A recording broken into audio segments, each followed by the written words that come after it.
el orden cronológico y vamos a pasar a los cuidados pediátricos.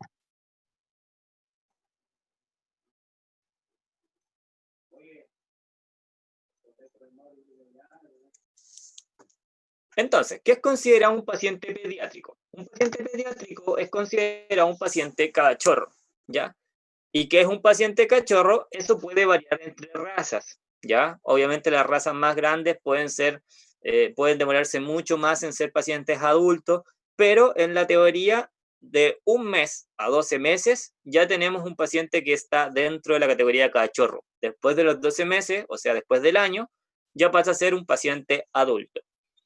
Estos pacientes que son cachorros tienen ciertas características, como lo son inmadurez inmunológica, o sea, su sistema inmune aún no se desarrolla completamente, como lo veíamos la semana antepasada, en donde decíamos que estos pacientes no tenían contacto con nada aún. Lo mismo pasa con los cachorros. No conocen todo el mundo, y eso hace que sus defensas no se hayan desarrollado completamente. De las características de estos pacientes cachorros es que su funcionalidad renal, tanto la renal como la hepática, están en proceso de desarrollo, ¿ya? Así que no están completamente desarrolladas. Esto es súper importante al momento de colocar algún medicamento, ¿ya? La mayoría de los medicamentos se metabolizan a nivel hepático y se eliminan a nivel renal, ¿ya? Entonces, cualquier medicamento o dependiendo del medicamento que se coloque en un cachorro, tenemos que entender que sus funciones hepáticas y renales aún no están bien desarrolladas, lo que podrían desencadenar una insuficiencia hepática o una insuficiencia renal. Vuelvo a repetir, dependiendo del medicamento, no todos.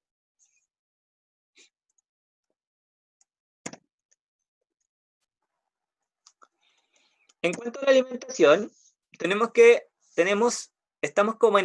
pacientes que están como en el limbo, como en la mitad, en donde su alimentación puede ser leche, ¿ya? O puede ser pellet, ¿ya? Dependiendo de su edad. Generalmente, un paciente que está en el mes de edad más o menos, todavía está amamantando muchas veces, ¿ya? Ahora ya cuando llegan al mes y medio, 2 meses, ya empiezan a salir los dientes y la madre se aburre de que le muerdan los pezones, ya les duele, ya no quiere amamantar más a los cachorros y se comienza a pasar a un alimento más seco, al pellet. Este alimento va a depender muchas veces de la condición del paciente. Ya, si yo tengo un paciente hospitalizado en la clínica que no quiere comer o que está con vómitos y diarrea, tenemos ciertas dietas medicadas, ya, que generalmente se dan en los hospitales, que son como unos patés, y que vienen distintos tipos de dieta dependiendo del problema que presenta el paciente. La sonda nasoesofágica, que como bien contaban sus compañeros en la clase pasada, es la colocación de la sonda a través de la nariz para alimentar al paciente. Si el paciente no quiere comer, puede ser una opción. Dentro del hospital, claramente. Ya en la casa no vamos a poner una sonda nasoesofágica. Uno de los problemas que presentan mis cachorros es uno de los principales problemas que presentan estos muchachos son la diarrea por destete o la diarrea del destete. ¿Ya? Esta diarrea del destete puede tener distintas causas. ¿Ya? La principal causa es el destete. ¿Qué es el destete? Para aquellos que no sepan, es cuando yo saco a mi paciente del lado de la madre y en vez de alimentarse con leche de la madre, se empieza a alimentar con pellet o comida de perro. Esa fase es una fase crítica en el paciente, ¿ya? Porque hay muchos factores que son estresantes para él, ¿ya? Primero, lo alejan de la mamá. Segundo, le cambian la comida. Estaba comiendo algo rico, calentito, líquido, que era fácil de digerir, y ahora pasamos a algo duro, feo, que cuesta un poco más digerirlo, necesito más trabajo digerirlo, y todo eso desencadena en un periodo estresante para mi paciente, lo que va a terminar en una diarrea. ¿Por qué se produce esta diarrea? Todos estos cambios, el estrés más el cambio de alimento, va a generar cambios también en mi paciente. ¿Ya? Van a haber cambios estructurales a nivel intestinal, van a haber cambios en el transporte de los nutrientes, ya que el tipo de, no es que sea el tipo de nutrientes, pero el tipo de alimento es distinto. ¿Ya? Va a cambiar la actividad enzimática, ¿ya? Obviamente las enzimas que degradan la leche son distintas a las que le degradan el pellet. Y también va a haber un cambio en el ambiente intestinal, ¿ya? Muchas veces, o mal llamado, flora intestinal. Ya no se llama flora, sino que se llama ambiente intestinal. Dentro del intestino y el estómago tenemos ciertas bacterias. Bacterias que se van a encargar de digerir los alimentos. Si yo tengo o le presento a esta bacteria leche, desde que nace el paciente le presento leche. La bacteria va a estar acostumbrada a, o va a haber un aumento de las bacterias que prefieran digerir leche. Si yo de un momento a otro le corto esa leche y le empiezo a dar pellet, la bacteria que está acostumbrada a digerir esa leche va a quedar con cara de chuta. ¿Y esto qué es? ¿Qué hago con esto? ¿Ya? Y ahí es cuando se empiezan a presentar las diarreas, ¿ya? Porque la cantidad de bacterias que digieren pellet va a ser mucho menor que las que digieren leche. Y el pellet no se va a digerir de buena manera, desencadenando la diarrea del destete. Como les digo, este estrés que se genera en esta fase va a afectar al metabolismo de mi paciente, al sistema inmune y a la función intestinal. Otra de las causas que se pueden por las cuales se puede generar una diarrea del destete son los parásitos, que bien como lo ven ahí en esa fotito, que aparecen unos gusanitos ahí entre medio de las heces, también pueden ser causados por estos parásitos. ¿Cómo podemos manejar esta diarrea? Primero, el cambio de alimento debe ser gradual. Y esto es para todo cambio de alimento, no solo para cachorros. ¿Ya? Si mi paciente tiene 6 años y le estoy dando pedigrí y se lo cambio a Dog Chow, lo más probable es que se le genere una diarrea. ¿Ya? Y eso es por el cambio de alimento. Ocurre algo muy parecido a la diarrea por destete. El cambio debe ser gradual. Debemos tener ciertos días en donde yo voy a mezclar los alimentos y voy a ir aumentando la dosis del alimento final para que el organismo se vaya acostumbrando a digerir ese alimento. Como les dije, los parásitos también pueden ser una causa, por ende, la administración de antiparasitario también es un manejo, ¿ya? Los antiparasitarios se deben dar desde los 15 días de vida, en gotitas o en jarabe, cada 15 días. Cuando el paciente pasa los 3 kilos, o sea, perdón, pasa los 3 meses o pasa los 5 kilos, cualquiera de las dos que se cumpla primero, se cambia el antiparasitario a un antiparasitario en tabletas. ¿Ya? Esos son los protocolos de desparasitación. Y cuando se comienza con tabletas, el laboratorio hoy en día dice que debe ser una vez al mes. Antes nosotros decíamos que era cada 3 meses, ahora el laboratorio está diciendo que tiene que ser una vez al mes. Dependiendo del tipo de diarrea, tenemos dos elementos que son totalmente distintos. ¿Ya? Si nosotros consideramos que esta diarrea va más por un tema de aumento de bacterias, podríamos dar antibióticos. ¿Ya? En caso de que pensemos que la diarrea puede ser por alguna infección bacteriana. Y hay otro elemento, que no lo puse aquí, que son los probióticos. ¿Ya? Los probióticos cumplen un objetivo totalmente distinto o contrario al antibiótico. Los probióticos son bacterias que ayudan a regularizar el ambiente intestinal.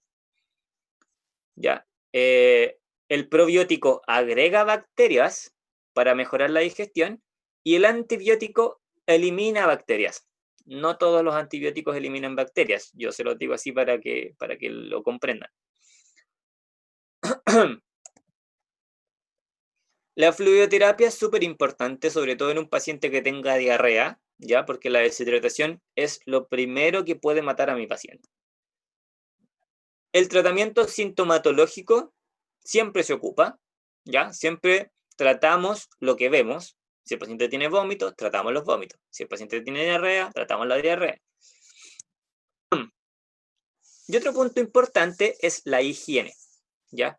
Si tengo un paciente con diarrea de parásito, trato de mejorar la higiene para que no se les pegue a los otros hermanos. Generalmente, si están todos hacinados, van a estar todos con parásitos, ¿ya? Pero la higiene es un punto importante en esta parte del manejo de la diarrea.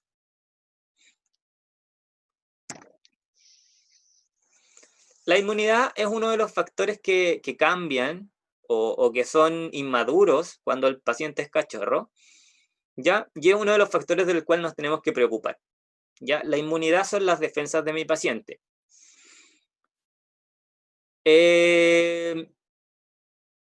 Siempre me cuesta un poco explicar este gráfico porque encuentro que es algo difícil de entender.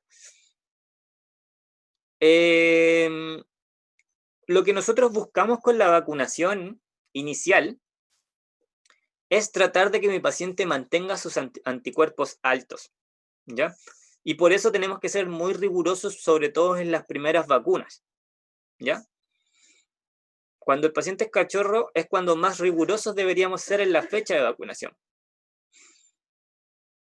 Y como les digo, lo que buscamos es que los anticuerpos de los pacientes se encuentren o se acostumbren a estar altos.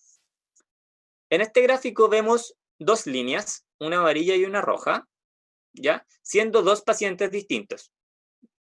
Pongamos que son dos hermanos de la misma camada, ¿ya? Los pacientes nacen con unos anticuerpos que le transfiere la madre a través de la placenta y a través del calostro, ¿ya? Y por eso los anticuerpos están altos. Al mes y medio más o menos, esos anticuerpos empiezan a bajar. Y es ahí cuando nosotros colocamos la primera vacuna. Y vuelven a subir. Después de 3 semanas, vuelven a bajar y volvemos a colocar otra vacuna. Y vuelven a subir. Y ese es el protocolo que se debe seguir cuando los pacientes son cachorros.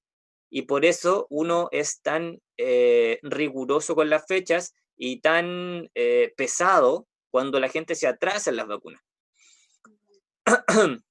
Tenemos una parte del gráfico que está señalada con esa línea verde punteada, ¿ya? Que es el umbral de protección. Si el paciente tiene sobre esa línea de anticuerpos, está protegido, entre comillas, ¿ya? Porque un anticuerpo de la madre nunca los va a proteger al 100% a los cachorros. Si se fijan, el cachorro de la línea roja, en la primera parte, si es que no le ponemos la vacuna, los anticuerpos siguen bajando como en esa línea punteada roja. Y bajan del umbral de protección. Si el paciente se encuentra bajo el umbral de protección, tiene muchas probabilidades de agarrarse un distemper, de agarrarse un parvovirus, de agarrarse un corona.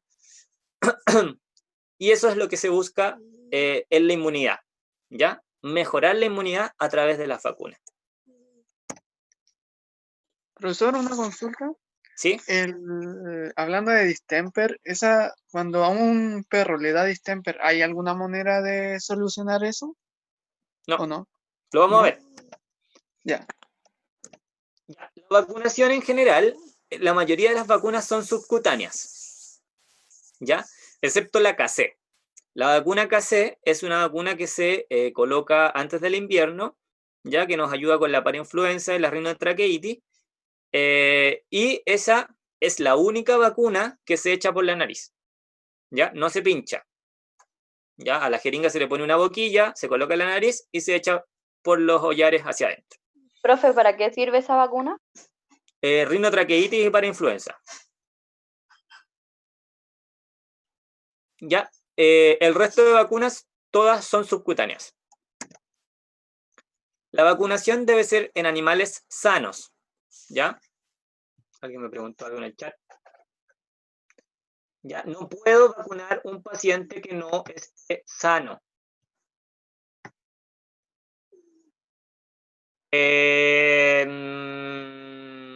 No. O sea, es un poco más turbia, pero no parece leche la vacuna de la KC. Es un poco más turbia, pero no parece leche.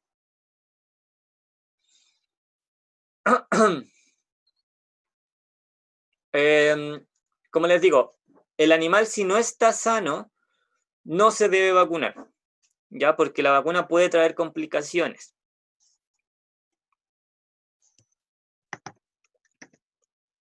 Debe ser una vacunación rigurosa. Cada 3 semanas debe ir la vacuna, ¿ya? Si perdemos esa línea de tiempo, vamos a caer bajo el umbral de protección y mi paciente puede enfermarse. Y es lo que no queremos. Protocolos de vacunación hay muchos. No estoy pidiendo que se aprendan esta diapositiva, porque de verdad que hay muchos protocolos. El protocolo va a depender del veterinario, va a depender de la zona, va a depender de la clínica, va a depender de muchas cosas, ¿ya? Si me preguntan a mí, yo no utilizo ninguno de estos protocolos. Estos protocolos yo los encontré en la página de Virbac, Baden-Württemberg, que es una empresa que genera vacunas, pero como les digo, no hay un protocolo o no hay una receta de cocina, ¿ya? Lo que yo hago generalmente es que al mes y medio coloco una PAPI-DP, que esta sirve contra distemper y parvovirus. 3 semanas después coloco una sextuple o una octuple. 3 semanas después coloco otra sextuple, otra octuple. 3 semanas después otra sextuple, otra octuple. Y una semana después la antirrábica. Ese es el protocolo que yo uso y es el que más resultado me ha dado. Pero no quiere decir que ese sea el indicado o que ese sea el único protocolo que existe. En el caso de los gatos es más específico, ¿ya? Tenemos una vacuna triple que se coloca a los 2 meses. Es más unificado, en verdad. A los 2 meses colocamos la primera triple, un mes después colocamos la segunda triple y 1 o 2 semanas después colocamos la rabia, la antirrábica.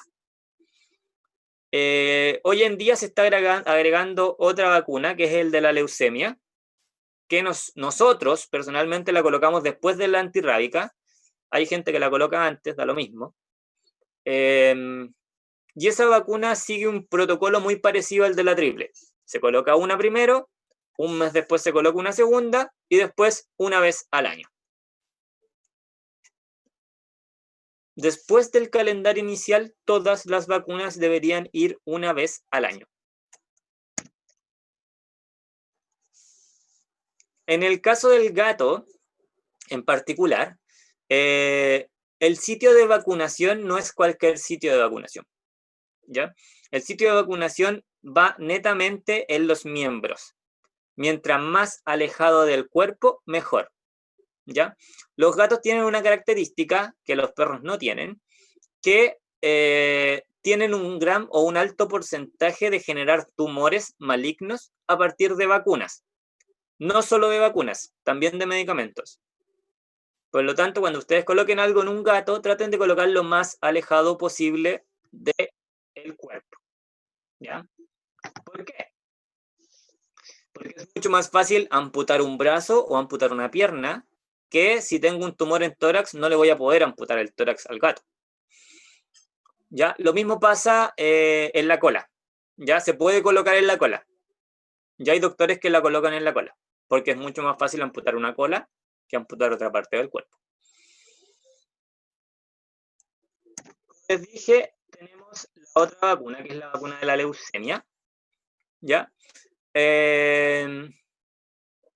Esta vacuna, después del protocolo inicial, que era una primero y después de un mes otra, se coloca una vez al año y generalmente después del tercer año, que se coloca una vez al año, se empieza a colocar una vez cada 3 años. Ahí se hace más grande el intervalo.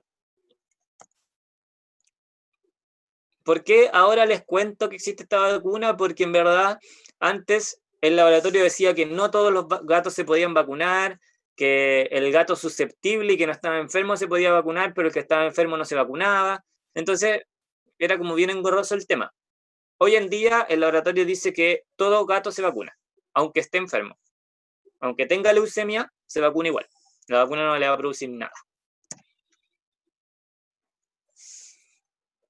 Otro problema que pueden tener los pacientes pediátricos son las constipaciones, ¿ya? Que se traduce en heces duras, dificultad para defecar, y que la causa principal, o la mayoría de las veces, es la deshidratación. Vamos a ver un paciente que toma posición de defecación y no defeca. Hay veces que tratan de defecar y empiezan a gritar. Hay algunos que empiezan a caminar mientras defecan y no defecan nada. Y esos son signos netamente de constipación. El manejo frente a esto es hidratación del paciente, lactulosa oral, puede ser vaselina o puede ser aceite vegetal también oral, y los enemas, que como bien hablaron sus compañeros hace 2 semanitas atrás, va a ser colocar a nivel rectal un fluido que puede ser lactulosa con suero tibio o vaselina con suero tibio, que va a ayudar a que las heces se coloquen un poquito más blandas y lubricar el canal para que puedan salir de mejor forma. Las principales patologías que pueden tener los pacientes cachorros, el tipo de patología principal que pueden tener los pacientes cachorros, van a ser 2. Infecciosas, ya que el sistema inmune es inmaduro, o congénitas, es decir, que vengan de nacimiento con esa alteración. ¿Ya? Si yo veo a un cachorro que tiene un cototo aquí en la cabeza, no voy a pensar en un tumor, porque un tumor no es patología de un cachorro. ¿Puede ser? Sí, puede ser, pero lo colocaría quizás en la última opción. Lo mismo que si tengo un perro de 6 años y tiene diarrea, no voy a pensar en un distemper o un parvovirus. ¿Ya? ¿Puede ser? Sí, puede ser, pero a lo mejor lo colocaría más abajo en mis prediagnósticos. ¿Profe, congénita es por de nacimiento? Sí, genética. El parvovirus. Díganme, ¿qué saben del parvovirus? Ah, una cosa, primero que todo, antes que me digan nada. Es parvovirus, tal cual sale escrito ahí en la diapositiva, ¿ya? Porque créanme que yo he escuchado de todo. He escuchado palmovirus, espalmovirus, y no me acuerdo qué otra cosa escuché por ahí entre medio, ¿ya? Porque dentro de estas enfermedades hay gente que cree que sabe mucho, pero en verdad no sabe nada, ¿ya? Y desde hoy en día, o sea, desde ahora, yo quiero que ustedes no me digan tonteras de aquí en adelante, ¿ya? Primero es parvovirus, así, parvovirus. Díganme, ¿qué saben? Es una enfermedad viral que se da ¿Ya? principalmente en los cachorros ¿Ya? cuando no son vacunados, a través de diarreas, vómitos. ¿Ya? Diarreas, vómitos, Sus heces son con sangre. diarrea con sangre, ¿sí? El olor es como súper particular, que es como olor a como fierro, no sé cómo explicarlo. ¿Ya? ¿Sí? Eso puedo Ya. decir. Ahí, Dayana, tocaste un punto muy importante. ¿Ya?